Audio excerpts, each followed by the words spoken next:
Hello, hello. Happy Friday. Hey guys, Hey, happy Friday indeed. How are you? Good. good. I'm even better now that I see what you're holding in your hand. Right? We'll talk more about that later, but yeah, that's looking kind of sweet. Let's get those out of the way Nice. real fast. We were Yay. talking about, not that it's, well, you know what? It's equally important. We were just talking about one of our favorite topics before we came on, Mr. William Cat, Bill, and Indeed. we just need to get him on the show. We just do. We just need to get him on here, talk about what's going on. Jared, so I was telling Jared, Amy, right before we got here, that there's a guy on eBay who does these house. You put the little film clips in the matted frame, and there's the movie poster, "Ding Dong, You're Dead," and then perfect thing to get signed and framed, right? So we need to send those over to Mr. Cat and Yes. get that kind of thing framed. That's what I want. I mean, you can well, and some big Wednesday stuff. I did find some Bear surfboard logo stickers. I thought that'd be cool to get signed too. So when I'm working up I got a whole little thing living up here about my William Cat collection that is yet to be. So yeah, I'm excited. I was So, such a huge Greatest American Hero fan when I was a little kid. Like when that show came out, I thought it was the greatest thing in the world. Y- And years went by, and then I saw House, and that's when I was in my monster phase, and I love Fangoria and everything Rick Baker and Tom Savini, and I thought House was just like the funnest, coolest monster movie, haunted house movie, and it's so good. I love it. Yeah, William Cat. Yeah, in one of my first apartments, I didn't have cable. I just had like a Betamax, and I had like Stripes and Fright Night, and one of the only other movies I had was House. And so Yes. that those three films were on rotation, just all day. So watched House, lived off House. It was just so fantastic. So yeah, I need something from that. Again, Big Wednesday, Greatest American Hero that I liked an awful lot. Um, I wasn't. I wasn't a hey, I can't miss an episode guy because I was kind of started a new job, and I just remember I was always busy back then. But I would go back and watch it, and it certainly holds up when you revisit it now. But I always liked the manual, the suit manual. That's Oh that's yeah, something yeah. that'd be good to get a good replica of and get that signed. I think when Wasn't they it that it was written in an alien language or something, and they couldn't quite decipher it and how to translate it? Was that the deal with that? it, it was I think it was a bit of that, and they just didn't know how to work it because it had buttons, Yeah, had tabs, and I think just generally the tech was lost to them as much as it was in the yeah, suit. Uh, yeah. they could neither decipher it or work it. Right, So right. anyway, there's some good replicas of the book out there. In fact, I think one came with the DVD release, if I'm not Oh, mistaken. nice. But I know some guys have made some good replicas of it, and I thought that'd be cool too. So we'll send a care package, cookies and swag and shit. We'll send that whole thing over to him, and he'll add that to the next Oh, he stock. loses it. That's what it is. He gets the manual and he loses it, so they don't know how to work it because they lost the manual. That sounds right. That sounds right. I love that. Yeah. So it'd be nice to find a good replica of that. So if you got one, comment below. Tell me you got one. Email me. Let me know how it is. I want to add it to my collection. So anyway, yeah. So we were looking at these up front. This is another sample, one of our more recent factory samples from the NV. I don't know how clear they're coming coming in, but kind of see what's going on here. A couple changes yet to go. So every time we show one of these off, we want to point out up front, hey, there's stuff changing here. This isn't final. Our last set of buttons set higher than these, and so there's little things we've got to fix there. But just so you can see, they do cut everything on like you want to see. We like that an awful lot. We're going to change these. We'll probably do a longer form uh, video about this. I was talking about that in the last video. We could kill a lot of time just talking about little features like the little hash marks around the lenses here. Uh, we're kind of experiencing the Goldilocks effect. The first sample, they were a little small. The last one's not quite right. These are a little big. So I think our next revision, we've got these done. In fact, these are, as we've said, they're officially in production now. It's just a couple of these little artsy touches we'll be changing as we go along with it. But just even getting the throw of the light, you don't want them super bright. You want them like you remember them in the movie. Of course, the green can't drown out the red, and vice versa. Just really happy with everything that's happening. We talked about this strap in the last video. Uh, it's an old welder's helmet strap. Remember, these are early '90s. You can find these all day long in black and gray, but finding them in white with this little bit, you can see through them a little bit. They've got a Yeah, milk. the milky white of it. Yeah. Yeah, very important. So we actually ended up tooling up and making the strap. So for the sake of accuracy, there. Now there were some goggles made that were in the queue way back in the day that had static lenses, and those were similar to ones I'd done some art runs of years ago. And they had black straps or gray straps, grayish black, call it what you will. But that's not what you see in the film. And the surviving hero goggles that we've spent any time with all had the kind of milky white strap on them. So yeah, we're really happy with how those turned out. I think you guys are getting a good idea of the paint, how glossy and pretty it is. This telltale safety yellow. What you can't really see here is the lenses, the found lenses that were used in the original prop. They've got these little steps in them, if you will, for lack of a better word. And it depends on the angle that you look at the lenses if you could see them.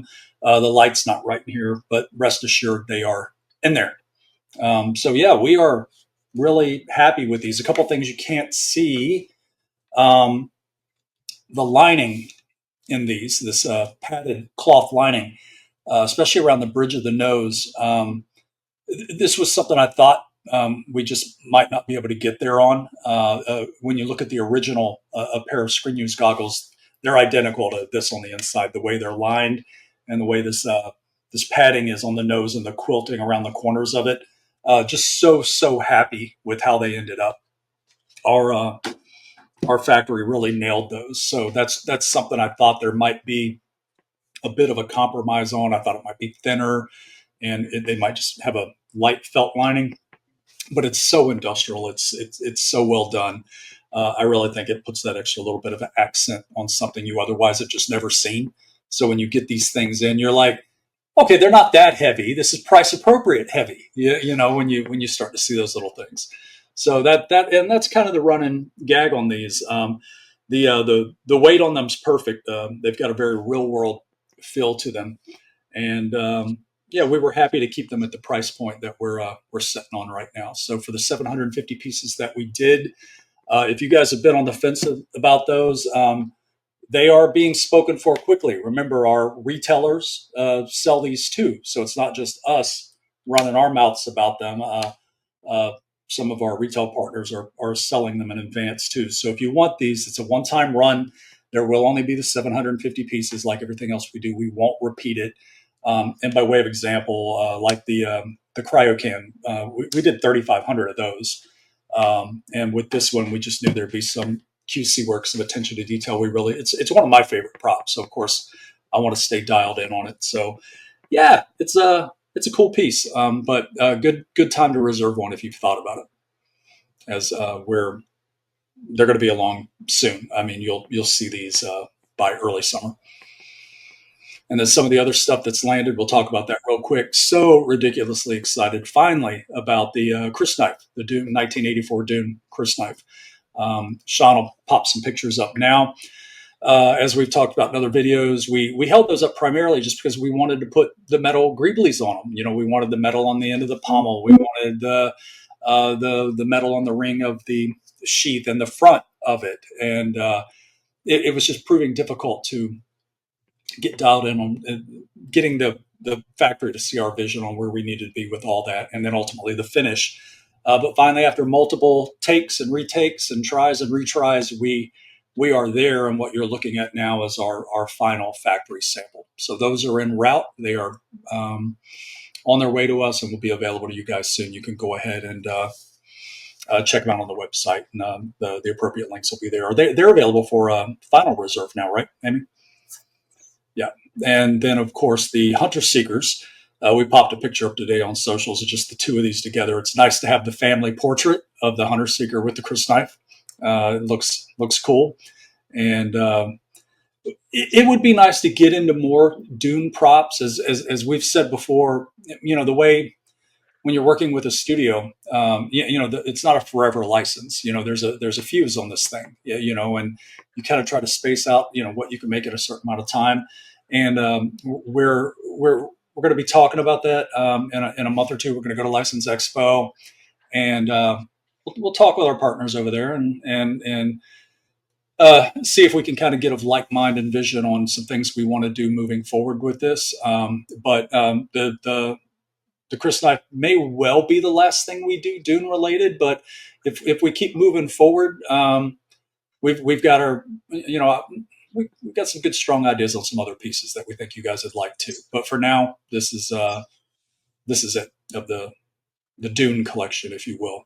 And I was trying to think of anything else. Let's see. We talked about, so Mr. DNA is still on his way. I was trying to think. We've got some great samples in just yesterday on our Joy Emanator, the broken one and the Hero.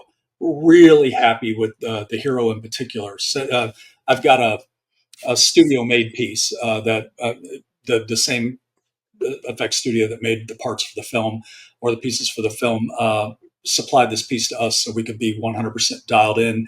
And by now, you guys have seen a lot of these close-ups from the recent prop store auction.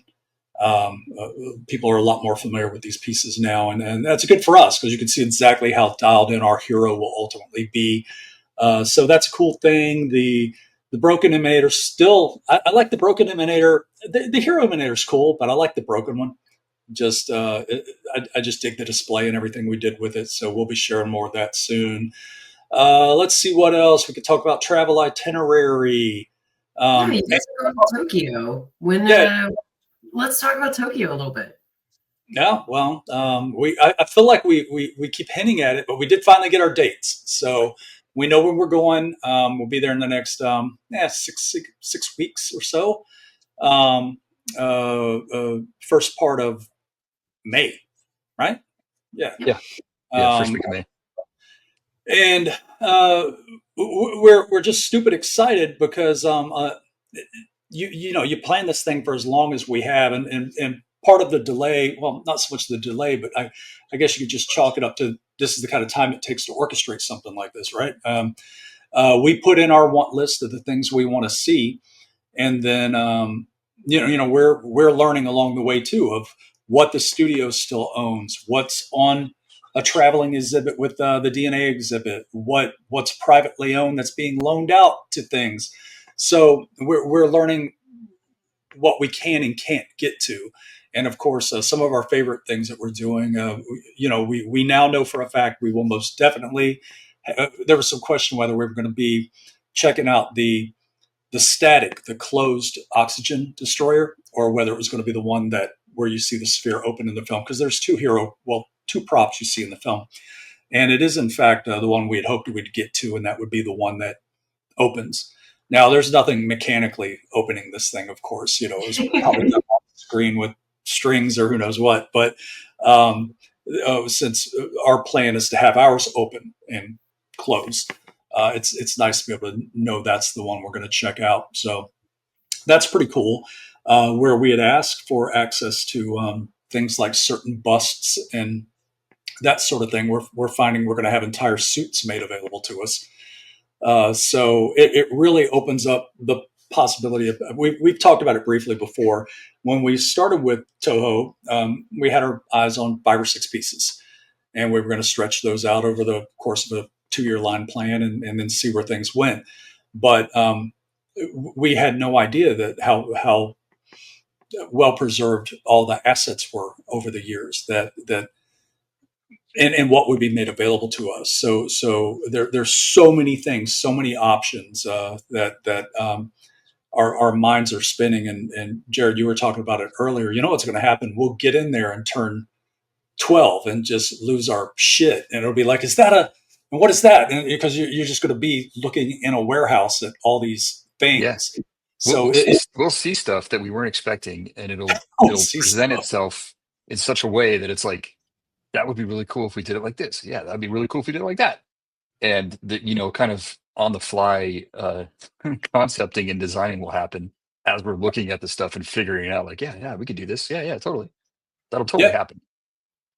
absolutely. In fact, so many things are being opened up. Even our North American rep is going with us.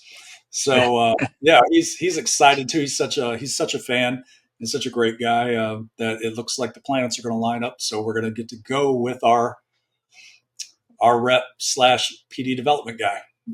So it's a good thing, right? Yeah. Absolutely.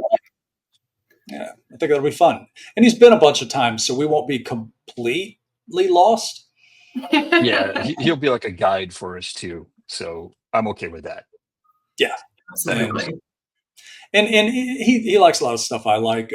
So he'll be able to steer me towards a record shop, give a toy shop. That'll be a good time. And then Jared and I have a side adventure plan. We're gonna try to make it over to Disney Tokyo and see what's happening with this 20,000 Leagues thing they Tokyo got. Sea. Yeah, it's really rad. Everything I've watched of it is just the architecture and design of the entire attraction is just so well considered and just rooted so firmly in that design aesthetic of the 54 film. Yeah, I'm super excited to get that. That's going to be so awesome. You guys are going to call me halfway through the trip, like, extend the flights. We have all these things that we still need to cover. Yeah, that'd be awesome. Well, like we talked about, we're hitting that busy spell finally. So as we thought would happen, all this stuff would bottleneck. So we've talked about some of our archive trips and some stuff with Disney that we're looking forward to, and some of which we've already done. More opportunities are presenting themselves in a couple weeks from now. So we'll hit California for that. The archives there, and then almost just after that, that's where we go to Tokyo. And then as soon as we get a week after we get back from Tokyo, we go to Vegas for License Expo, and then we turn around and go to Dallas for MegaCon or Mega Dallas Fan Expo, whatever they call it. Mega Expo. Did I get every possible word in there? Mega Dallas Fan Expo. So we'll do that, and then I mean that's a lot of stuff. Yeah. And so no, miles. What's that? I said, get those freaking flyer miles. Damn right. So it's a happy time with the Empire. As Ming rules over us, Tom. He'll hate this video because there's joy on our faces. Oh, so he'll be like, he'll Ming when we've got smiles on our faces. It's fine.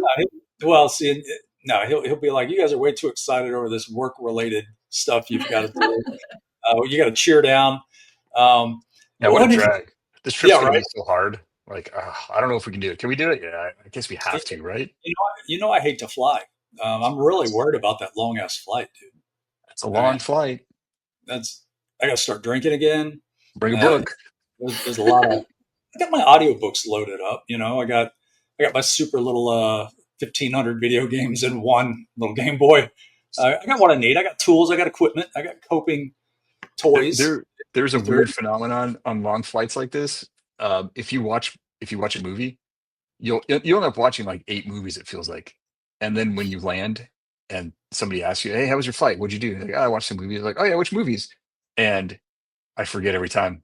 It's like a weird blur that it's like those UFOs where they kidnap people and they lose time. I feel like I know I did that. I watched some movies. I don't know what they are. I don't remember them.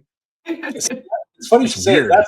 That's a peek inside the ADHD mind. I live with that all day. I'll do a laundry list of shit, and then it's just a blur by the time you get to the other side of the fishbowl. You've moved on. But I know what you mean. I've done that I'll do that off a 5-hour flight.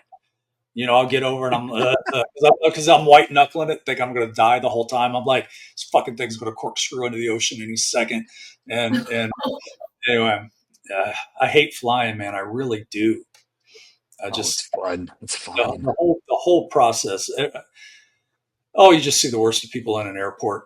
You just do. But And an international flight like this is so vastly different from a domestic flight. pretty people doing pretty things. What? Tell me about it. No, What happened? it's kind of everything feels like far more considered, and um, the customer service feels like it goes to a bit of an extra level for you. Whereas a domestic flight feels like you're getting on a bus and just going to like, hey, get on, yeah, sit down. Here's a safety thing. Shut up. Here's your They, peanuts. they, will- they throw peanuts at you. Yeah, Yeah. yeah. International flights, it's like, oh, we got James Bond on the flight apparently, and everybody, would you like lobster? No, it's not like that, but Like it does. I feel like I got to wear an ascot. You know. You might as well wear a hat, like an old timey hat, fedora. Oh, We should get smoking you guys jacket, some like fedoras for the flight. oh, I want a smoking jacket. We all talked about that. We need to get those. Oh yeah, yeah. You know, to go with the fezzes that we haven't worn. We wore the fezzes, you know. So you can see Jared's right there, the super atomic fez. Yeah, I need to We put that wore on a pedestal. Oh, I got to do stuff we with that. we need to wear those more. We should wear them every other Friday or something. But that one time we wore them, nobody said anything. Like I would have thought people would be like, "Well, there's dumb assholes in your head," I but know, right? they just were so uncomfortable looking. People were like, nobody said anything. But we're like, people are going to love our fezzes, and nobody said shit. Nobody liked You're them at all. like, what is that? What are they We like doing? our fezzes. All four people didn't say anything. Yeah, my mom didn't even say anything. Oh, So three other people, three and my mom didn't say anything. So oh man. you know, there's been a slight uptick in viewership. I think thanks to everybody who pressed follow. That's nice. Um, who was it? Jared's wife was making fun of our lack of followers. Like a few weeks ago, she looks at our count on YouTube and tells Jared, It was. She like I said. Oh, can you and the kids be quiet? Because I think they had spring break and they were off, and she's like, "Why? What are you doing?" I'm like, "I'm doing the videos. We record the videos every Thursday." And she goes, "Oh, okay." And she kind of get like, "How many people actually watch those?" And she goes and checks, and she's like, "What?" You know? it's like you're making all this fuss about this. You got I'm like, "Yeah, but those people love us. I hope, and we're gonna get more." don't get nuts. Don't get nuts. They could just be mildly interested in what we have to say about half the things we talk about. You know, That's good. I'll take that. That's good. I'll take but that. no, you know, we have a couple of enthusiastic people who have followed us. They visit with us at shows, and they're like, "Oh yeah, well, I told you about that time at MegaCon. They were giving me the laundry list of everything of ours they had, and I'm like, oh Yeah. wow, they really dialed in on everything we do, and I just very sheepishly kind of tossed out, do you watch Friday's videos? It was a quick, sharp, not really, no. It was just like knowing they had it, it just didn't hit it right. They were like, no, not really. I'm like, oh, so I just moved on real quick. They're not for everybody, but Like some people you guys make videos? it's so last week after we were just talking briefly about the tariffs, Tom's like, we all talk about tariffs about, you know, and then anything we talk about in the video, and just so if you're new and you don't know who Tom is, Tom's like our guy. Yeah, you know, he tries to tell us what to do every once in a while. Well, no, literally every day he tries to tell us. His last big idea was, and he spent energy on this. He spent like 5 minutes talking about it. He's like, yeah, right. What you got to do, you got to, and he talks like that, kind of fast and sharp. He's like, what you got to do is you got to take these props and you got to hold them up next to your face. He wants me to do this with everything. So that was kind of why I was holding it like this earlier, was just a jab to him. But he wants me to hold up like the Chris knife and go, and the Chris knife, like I'm selling sham wows or something, you know? Yeah, exactly. The pocket mission. You know he's gonna talk to you after this video and be like, "How come you didn't wear them? Why did you not put them on?" That's exactly what he'll say. It's exactly what he'll say, because I didn't want to fool around with just the strap, but he's like, and here's the Dune knife, and oh, and here's our Hunter Seeker, and here's That's what he wants. And so see how stupid as shit that looks, Tom? That's why I'm not going to do that. But that's what he wants because he's just fucking stupid sometimes. And anyway, I'll just rail against him for a minute. But I'm no, going to start every episode from now on holding something up like, "Hi, happy Friday. How's it we going?" should just go grab the ruby slippers and absolutely. But yeah, he burned up a good 10 minutes or so. Just you need to hold them up next to your face, and how's that help for fuck's sake? How does that sell something extra? Hold it up next to my face. Or dissuade people? Are we creating an objection? What are we doing? But anyway, he thought that was a good idea, so we talked about that for a minute. Uh, as I've said before, he's just like that guy in Scrooge. When this sucks if you see me talk about this like 9 different times, but if it's the first time you watch this, you'll get it. So in Scrooge, when Bill Murray's boss is like, studies show more cats are watching TV. So maybe working a gimmick like a cop who dangles a piece of string, and quick, rapid movements. That's exactly the thing he comes up with all the time. He'll just throw stuff like, "You need to do this, you need to do that," and I'm like, for the cats at home watching. exactly, yeah, because that's the new growing demographic. Yeah. Cats sitting at home watching TV. So he wants us to capture that. But now that's what he does. But he's like, no, you just need to hold stuff up next to your face more. I'm like, why would I do that? That's a terrible idea. Anyway, maybe face. hold stuff up to Amy's face. And you know what I said the second he said hold stuff up next to your face. You know exactly what I said after that. You can guess. Anyway, moving on. I made the obscene natural retort to such a comment. I think I know how it goes. Yeah. Anyway, so there's that. But no, it's been a cool week. I've enjoyed this week. As we've said, sometimes you just head down grinding, and it's supposed to be a cool thing that you work in the entertainment industry, right? It's supposed to be a cool thing that you're communicating with the studios and you're getting to make all this cool stuff from your childhood or from films you've loved or even more recent films that are instant classics, overnight successes, whatever. It's supposed to be great that we get to work with all these things and this back and forth and reference and yay. No, it's not always that way. Sometimes it's a grind and sometimes it's just not that. Sometimes it's just a damn job. But lately, as I've said before, I'm at my happiest. If I'm painting and if I'm ripping stuff off the printer and just cleaning it up real quick and getting a paint job on it, we're working on a few of our other Godzilla things we'll talk about next week. I've been doodling and painting over the last couple of days. Man, what a great life that is when I can do that. And then, back to orchestrating the field trip to Tokyo and talking about all the things we'll have access to. It's now I feel like I'm in the entertainment industry. Now it feels now it's what it should feel like. It's been good lately. There's Direct injection of creativity. Just bam. That's all I need. I need just a quick infusion and just let me paint something. Let me reference a few cool things, and I'm happy again. And we've had that. And then getting these dates for all the stuff we've been talking about forever. I swear it felt like we were talking about our Tokyo trip for just 2 years. It hadn't been that long, but we bring it up. But to finally have those dates to be dialed in, and then there's everything we want to do there. That's good times. We might stay in the. I don't think it's technically called the town of Ultraman, or is it the province of Ultraman? But anyway, there's a little.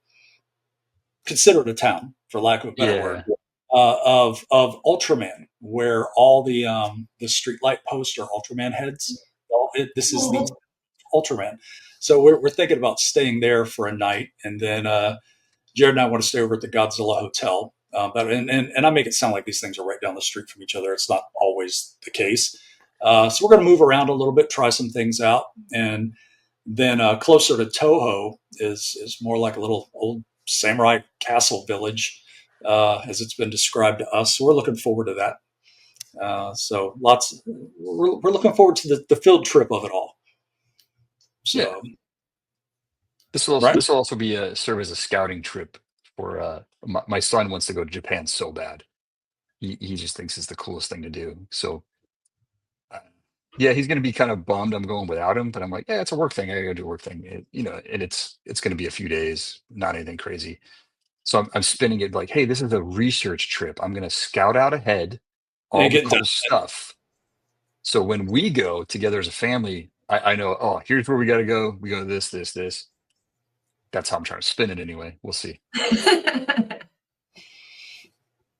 Yeah, I'm kind of thinking the same thing. I tried to get Rhonda to go on this one, and I think she just presumed we're just going to be so busy she doesn't otherwise just want to camp out in the hotel room waiting on us to get back or anything.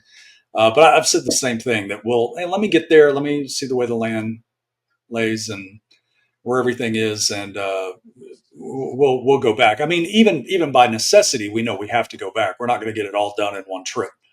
Yeah. And this is a long relationship with Toho, so we'll be going back, probably annually on that. But I it'd think be great. at least once a year, I think. Yeah, Yeah. and that'll be a good thing. And then to plug it a couple extra days, figure out how to get a little leisure out of it with the family, possibly next time around. That might be good. Kind of your point. Go get the few work days out of the way, and if you're going to stick around, fly the family over Yeah, totally. and hang out. So no, yeah, that's top of my big deal list. I've always wanted to do this, so that's going to be a good thing. I was trying to think about anything else major going on right now. You guys got anything else? What am I missing? Some others. Oh yeah. The super stand. Mhm. Oh, that's coming in just a couple weeks. Yes, I was Yeah. just asking you about that yesterday, and Tom was asking me, "Is that stand ever coming? You ever going to land that stand?" I think we all separately asked Amy because it was like, hey, that thing. It was kind of like, hey, isn't it going to be here by now? And it felt like it was. So I think we all hit her separately on the same day. Like, Did hey, we? Every single one of you. Everyone. Maybe To just the cussing to herself like, "The hell's going on?" No. And it was actually perfect timing because I actually spoke to our freight forwarder about the shipment on Monday because there we I go. was reading about delays and things on the East Coast. So I had checked in with my freight forwarder and he was just like, "Oh no, we're still good.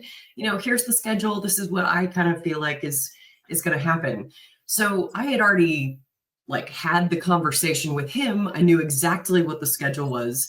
Jared asked me, I typed it out to him. Then Rylan asked me, I copy pasted, and then Thomas sent a text and like copy paste. Hey, this is great. I can just literally take this all across the board. Amy's thinking, don't you idiots talk to each other? Like, what's going on? Hey, Yeah. if I had sent an email to say, hey guys, we're still on board, this is the schedule, then it would have kept you guys from asking. So Well, it's on me. well, no, that's that phenomenon I was telling you guys about. I've talked about it a couple times. So with me here at the beach and you guys in Texas, and Sean's here with me, but everybody's got different roles. So if I talk to Thomas about, say, the stand, um, something inconsequential, I only got so much RAM. I move on to the next topic. So the next day I'm like, oh yeah, I didn't tell Jared about the stand. And then I'll circle back around and I'll tell Jared about it, saying, hey, I was talking to Tom yesterday. And then since, again, we don't have a water cooler to all huddle around and talk about the same thing one time in the morning, then I'll go tell Sean or you, Amy, or a vice versa of this. So to your point, Jared, it's very easy for us to seemingly not be communicating about the same thing three Yeah. times. It's really weird how it works that way sometimes, but that's just because we're not in the same building. So it's and if we don't cover it in the morning or we don't cover it in, oddly, Yeah. one of it's like I almost forgot we were doing this thing, so now it felt like we were on Zoom there for a second. So it was like one of our regular chats. So there's a peek at how we communicate, gang. So there you go. But yeah, it's easy to get some of that lost. But no, it's just such a good time lately. I love having the printers running in the back. As soon as I get done with this, I got to go grab some more paint. Well, I meant to ask earlier, those prints you were running, those all came out fine, right? They came out great. They came out, 3 sets of them came out great. Wow. It Perfect. felt like such an inconsequential thing. Well, not really, but usually when we set up for prints, it's kind of like we're dialing it all in and getting it all set up. And these were just like sent over, like, hey, here, try these. And I'm thinking in the back of my head, oh, these are gonna fail. I just know it. And no, they came out fine, of course. Yeah. Andy, would you like to share about our trials and tribulations of Prince with those who are watching at home? As we watch, though nobody's watching this. So you guys know we've got like multiple printers in the shop, and there's no reason they shouldn't behave the same way every time we go to print something, but they have gremlins, and just the same thing doesn't happen twice with them. So we were running. Oddly, what I actually expected difficulties out of Right. this Yeah, me last too. one. So did I. No, they're one of our cleaner and more detailed prints we've done. And so next week when we do this video, and it sounds like we're talking all cryptically, and I show you guys, I'll be like, aha, this is what we were talking about. You'll Mom and Tom and a couple other people who are watching, you guys will go, that's what you're talking about. No, they came out great, like shockingly clean. Beautiful. I was like, this is awesome. And then as I'm looking at it, I'm thinking about some of the factory quotes we've gotten recently on them. I'm like, no, you're holding it in your hand. You're like this, you assign a price to it in your mind. Like, this is what we need to land these at. When they're so pretty. They were, I should just shut up, because when we tell you guys about these, it'll make more sense, because we're trying to capture a certain era in this particular thing, and we want it to have a particular 70s-esque vibe to it, and this is it's actually almost too detailed for the era. No, they came out great. They came out so clean. I stayed at work till like 10 last night messing with them, Nice. just painting on them, loving on them, just la la la. Cut the radio on, me and Trent Reznor and those figures painting for a couple hours. Great, just getting loose. I was trying to think of what else. What's some other stuff we could talk about? So, can we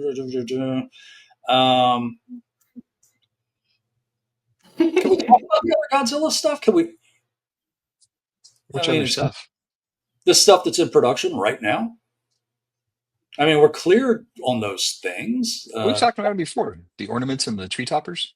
Mm-hmm. Well, we talked about the tree toppers. I just don't remember really getting into the ornaments. I think we mentioned them. Yeah. Yeah. I mean, we did talk about the tree toppers, which bears repeating, by the way, because that's going to be like the coolest tree topper ever. Godzilla roaring, blowing atomic breath atop your Christmas tree. What more could you want? Even if somebody like has a lame Christmas tree, like they don't know how to decorate it, as long as they can figure out how to get that Godzilla topper on the top of that tree, they win. Because that's, you know what I mean? People will look past your poor decor. Is that Theo? Oh, yeah. He's here to tell me something important. He was downstairs meowing like, meow, meow. Oh, he's got a message for you. Is it something tied to his foot? Right. I was literally like, I was thinking like, Theo, what's wrong? Like, he's going to tell me, oh, there's somebody at the door. So, not everybody does a great job decorating their tree. You've gone into your friend's house and hey, I just decorated my tree, and you're, it looks great. You give them, but they're not always great. But as long as they've got a tree topper that growls and blows atomic breath, it's pretty dope ass tree, right? Exactly. Yeah, and then you marry those to the Godzilla ornaments that we have coming. See what I did there? I segued into that. You marry those two together, you've got a award-winning tree. Yes, absolutely. Yeah, you do. I also this week just found out that one of my best friends loves Phantasm. So I have been with her husband, like kind of behind the scenes, like, okay, if I get you guys some Phantasm ornaments, if I get you guys some Godzilla ornaments, you gonna put up a horror tree for me? And he was like, oh my God, Nikki would be so in love with you if you got some horror ornaments for our tree. So I'm really excited to get to share our nerdy ornaments with everybody. Yeah, and you should mix it up and throw some Phantasm ones in there. You know what? We should do that. We should just go ahead and make the Halloween tree. I've been looking at the Halloween trees that are out there. It's always the same formula. Theo's going to tell us all about it as he gives us his business here in a second. He's warming up for the big show. He's ready. He's getting ready for the razzle dazzle. He's working his way into it. But no, when you go looking for the Halloween trees, it's always the same thing. It's a black plastic tree with orange garland, and maybe it's got some little bats hanging from it or something. We could come up with a better, just full on Halloween tree. Oh yeah. Well, I'm surprised I haven't seen, and maybe I have. They've been poor. The artificial trees are, I mean, they're plastic. You can make them any color. What? Just make a black tree. I don't think I've seen a black Christmas tree, an artificial one anyway. No, it's weird. There's always something off with them. Yeah. They're ceramic or something crazy. We should just make a full on Paragon Effects Group Halloween tree. Comment below if you think we should. Speaking of which, comment below. We did an episode of this before this one with just a regular somebody who watches the show. Again, if you guys collect our stuff or just collect any kind of film memorabilia, pop culture memorabilia, whatever, it just doesn't have to just be our stuff. Feel free to hit Amy up if you want to be on one of these things. We want to talk more about what you collect. Show your collection off. Show what you just built. Show your latest cosplay costume. We do kind of get tired of hearing ourselves talk, so it's nice to have like somebody in there to break it up. So if you want to be on one of these, and you should, hit Amy up and let her know your schedule. We tend to do these like around noonish on Thursdays or Fridays.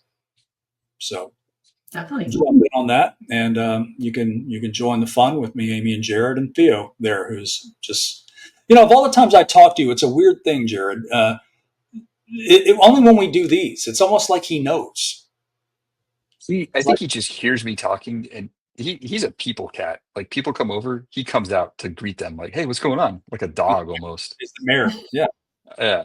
My other cat is like, "People," and she hides, gone. Don't see her the entire night. He comes out and he's like all over people, like, "Hey, what's going on?" "Oh yeah, I'll throw you a sniff." "Sure, sure." Pet my belly. He hears me talking, and I think he thinks there's people here, so he's like, "I gotta go check it out." Aw. Right, Theo? Theo. Eh? There he is. Shake, human. Interrupt my shower. How dare you? Didn't you have him all doped up yesterday? You had him on. Oh yeah, I doped up their cat tree with catnip, like on every level, because it's one of those multi-tiered levels. So I put some catnip here, some there, some there. So every time they leveled up, they got a little more. Oh man, he got They were- progressive Oh, bait. yeah. They were Yeah. going crazy all day. That shit works. It does stuff. It does. They rub in it. They're like, "Oh, I love it," and then they claw. They get like right on it and they claw and they stick their face in it, like they just want to melt. They want to melt into the catnip and be a part of it. They're weirdos. Cats are from space. I'm convinced they're from outer space. They're so weird. I keep saying I've had one cat in my life that I truly loved, but it came with my girlfriend. It came with the town, and so I was stuck with the cat for a while. Really, really came to like it. But I know if I had one now, I'm such a clean freak. They'd be on my drums, walking on them right now, clawing at my head. Be on my record player. All my stuff they're not supposed to be on. That's just my luck. Like anytime I've had a dog, you see people have a dog and the dog's off leash and it just trots along all obediently behind them. I've never had a dog that way. I've had a dog. You open up the front door, it's heading straight for the freeway. It's heading. No interest in sticking by my side. So I figure, I mean, short of a fish, I don't think I could have a well-behaved pet. There goes Theo. At least he turned around. Yeah. There you go. Some false modesty. Yeah. So the trick is with a cat to keep them off stuff like that, you get a cat tree that's higher than the things you want them off of. Because a cat will naturally go to the highest thing. If it's like, "Oh, I get a better vantage point, I'm going to go to that." So if you have a cat tree that's up higher than your drums, they'll go to the cat tree and they'll look down at the drums like, "Nah, cool, but I'm perched where I need to be perched. I get a better vantage point up here." I like your theory. I do, but I don't know if I'm You're like, "I don't buy it." I'll enjoy your cat. Oh, there he goes. I got a little Theo. adventure. I'm going on. Theo, I was like, I'm gonna sit here. This is a better spot. Hmm. Yeah. Oh, he's getting ready to lock in for a nap that'll last like 4 hours. He's getting ready. Well, I am gonna have to wrap us up, or this video is never gonna post on Instagram. Yeah. We lost sight of the plan a long time ago. Yeah, we defaulted to just looking at Theo's ass. So let's. Theo, Anyway, what'd yeah, Oh, he's oh, out. oh. That's coming. Might be something special getting ready to happen here. Anyway, all right, we've lost the plot, so let's roll. Yeah. All right. You have a wonderful weekend, and everybody else, if you got any questions about anything you see on the site, hit Amy with any questions. Call us. Always happy to talk about things. So that's all I got for now, gang. See you later. Absolutely. Have a great weekend.